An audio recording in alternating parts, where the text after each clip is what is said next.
आज खेत में हमारी धान में ऐसा हो जाएगा हमने कभी सपने में भी नहीं सोचा था। हम सुबह सुबह खेत में आए थे और यहाँ पर आकर देख रहे थे तो हमारी धान में काफी ज्यादा मच्छर हो रहे थे, जिसकी वजह से माहू लग रही थी। तो हमको खेत में दवाई मारना जरूरी हो गया था, इसलिए हम खेत के लिए दवाई ले आते हैं और पंप को भी चालू करवा लेते हैं। फिर हमको पंप में पेट्रोल डालना था और ऑयल भी डालना था, क्योंकि मूंग के समय से ही हमारा पंप बंद था, तो उसको चालू करके देखना भी जरूरी था। मूंग में सफाई मारी थी, उसके बाद से हमने पंप का कुछ भी इस्तेमाल नहीं किया।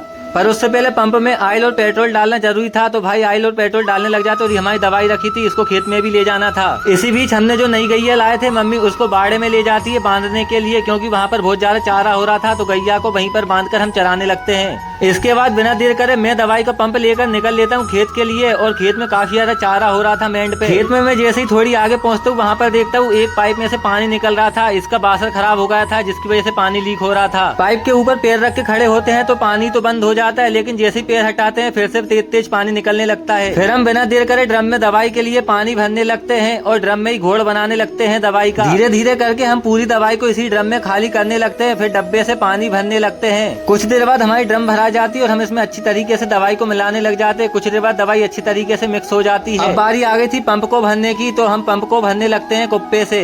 हमको धान में दवाई फेंकना काफी ज्यादा जरूरी हो गया था, क्योंकि हमारी धान में माहू लग चुकी थी, जिसकी वजह से हमारी धान की बढ़त रुक चुकी थी। और ऐसे ही चलता रहता तो हमारी धान भी सूख जाती। कुछ देर बाद धान में पंप चलाना चालू कर देते हैं और धीरे धीरे दवाई फेंकने लगते। और हमारी धान का साइज काफी ज्यादा बढ़ गया था, कमर तक का साइज हो गया था। अब हमारे खेत में दवाई फेंक रही थी और मैं आ जाता हूँ इसी बीच अपने घर पर। घर आकर देखता हूँ तो मम्मी खर्रा फेर रही थी और मुझे जाना था चक्की पे अपना आटा पिसाने के लिए। फिर मैं अपनी ब्लैक वाली स्प्लेंडर को लेके चल देता हूँ चक्की पे। उसके बाद मैं अपनी बोरी को रख देता हूँ और आ जाता हूँ फिर उसके बाद अपने घर।